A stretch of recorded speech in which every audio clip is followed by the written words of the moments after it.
extra lovely and give a huge round of applause to broadcaster, biologist and president of the Wildlife Trust. It is Liz Budden, everyone!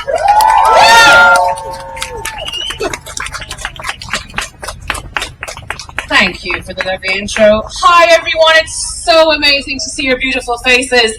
This is what connection is all about. Everything in nature is interconnected and interdependent. We are nature, and how we live on this earth affects these connections. And now we know the undeniable truth. And we're also here to say today that the game is up.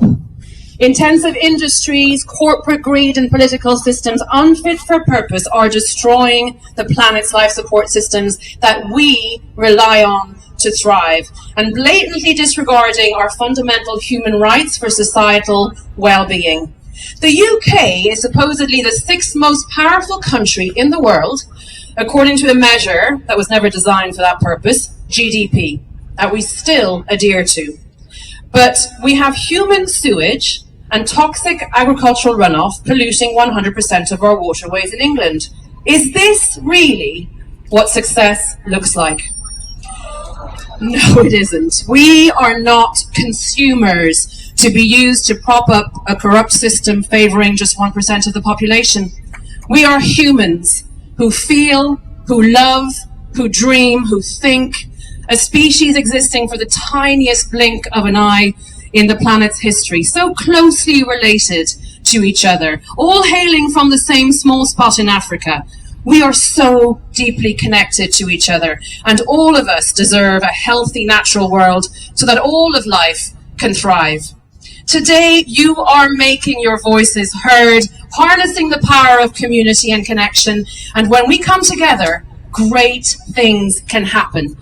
And the thing is, so many great things are already happening all around the world, from powerful gatherings like this that we know have helped to end so many unjust systems in our history, to environmental law organisations and citizens coming together to hold polluters and governments to account and winning cases all the time, all around the world, to ecological economists working to transform the economy so it doesn't wreck the planet, to business communities already coming together to prioritise nature above profits and infinite growth.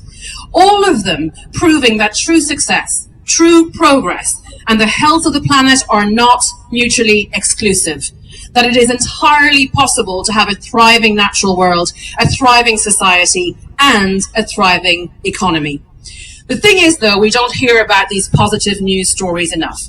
If too many of us knew, if we could see these solutions in action, the ripple effect of change would build such momentum that those hanging on to this inequitable and destructive corporate system with clawed hands would lose their grip. So, let's be the ones to share those stories.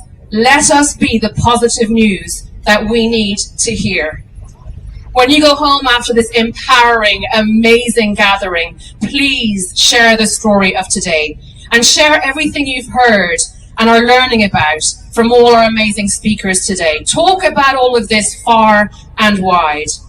And also tell the stories of the extraordinary young humans who have come here today to speak up for their rivers, for their lakes and their coastlines, and who are already showing us what true leadership looks like. It's a huge honour to introduce them to you today. This is the best bit of my day.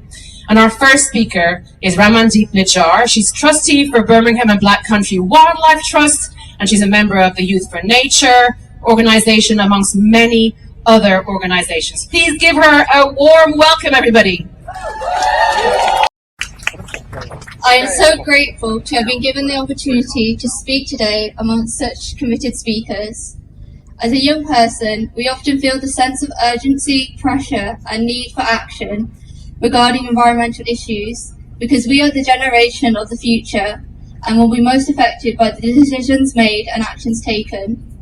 However, seeing you all in front of me fills me with so much hope and strength as we all unite together with our shared humanity to give a powerful voice for our waterways and seas.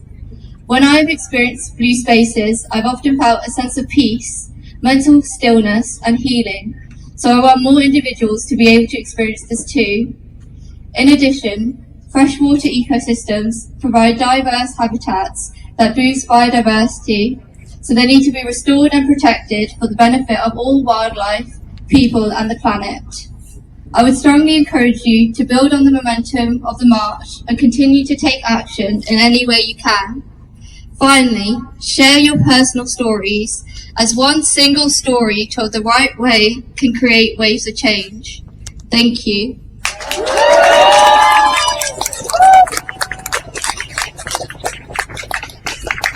We're all going to hang out on stage and give everybody else a bit of support. Okay, so our next speaker is a very good friend of mine. He is a naturalist, an incredibly talented writer and artist. His name is Benjamin Fallow. Please give him a warm round of applause.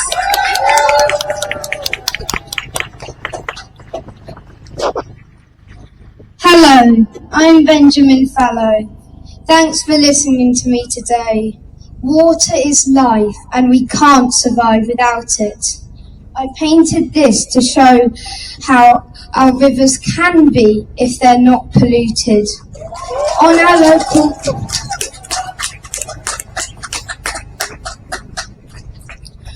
our local river, I've seen dragonflies, damselflies, cormorants, geese, and once I saw a kingfisher. I've been hoping to see one all my life, and that flash of colour, the brightest blue, was incredible.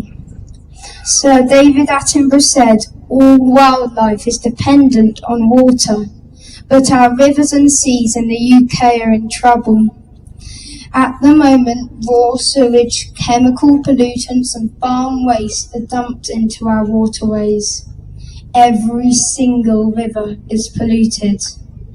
They're so polluted they present major risks to human health and massive damage to nature. We're asking the government to end the poisoning of our rivers, lakes and seas.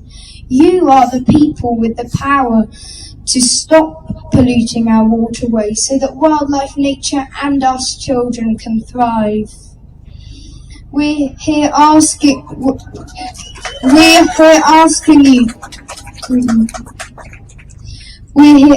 you to fight for clean water and our future.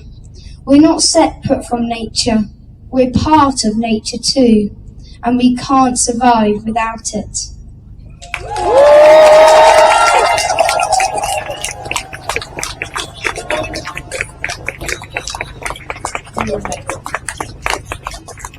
Okay, our next young speaker, I think you know this young chap. He's a young science explorer, artist, conservationist. He's only 9 years old and he's already a force of nature. Anishwar Kunchala, take it away.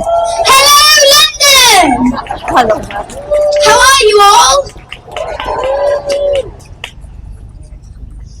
As we all know, in the UK, water pollution is mainly caused by the water industry. So how do we fix it?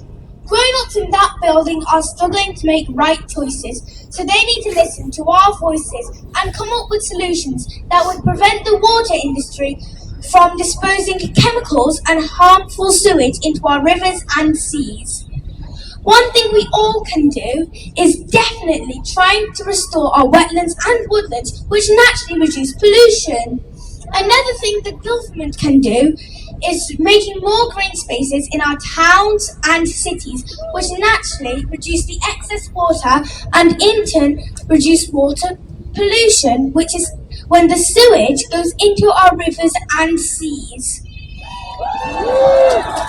It's not over yet, though.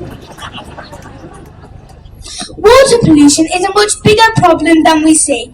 More animals live in the water than on land, and they choke to death because of the lack of oxygen in our polluted waters.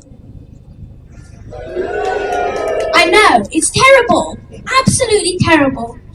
But one thing we all can do is stop poisoning Britain's waters. Let's say it again, this time very loud and clear, in the count of 3.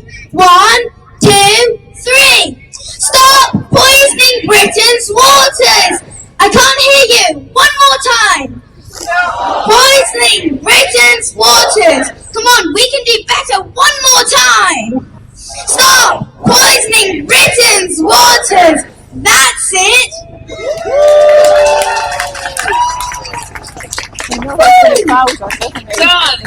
He knows how to get the crowd on. Okay, well, how good are our young speakers, honestly? They're putting our parent leaders to shame. Can I just introduce to you a passionate advocate, especially for restoring the health of chalk streams, working with his local wildlife trust as well. This is Callum Colley. Good afternoon, and thank you to everyone here for coming. But I now have a question for you. Who here wants the mess that our rivers are in cleaned up? I expect that to be all of you. Can we have a louder one, please? But to tackle the crisis and the sewage scandal, we're going to need some solutions. And firstly, I join the speaker from the GMB in calling for publicly owned water, so that our money that taxpayers are paying actually goes to the right causes and not shareholders and dividends. But this will not be enough to deal with the crisis our waters are facing. A change in the way we handle sewage, that is what is necessary. We must address the core issue of stormwater, i.e. rainwater, from our buildings, our streets, and our urban centres entering the sewers, as this causes them to overflow, causing major pollution. Now, a great way to deal with this is through stormwater balancing ponds, which I know the Wildlife Trust are a great advocate for, where stormwater is instead diverted to nature reserves and artificial lakes, where it provides great habitats for migratory birds. Therefore, stormwater balancing ponds not only help wildlife, not only reduce flood risk, they keep stormwater and sewage out of our precious waterways. And while I don't have time to go into all the legislation on this matter, because it is quite complicated, bear with me and come on, the people in that building over there, legislate more and expand the current legislation to deal with this crisis and stop stormwater entering our sewers. And can we have a loud cheer? Stop stormwater entering our sewers! Stop stormwater entering our sewers! There you go! One last time! Stop stormwater entering our sewers! Stop stormwater entering our sewers! Thank you very much! Ladies and gentlemen, can I ask you to give our young speakers the biggest cheer we've heard all day? This is what true leadership looks like. Well done, everybody. Guys, one more massive round of applause for Liz and basically the future. Come on!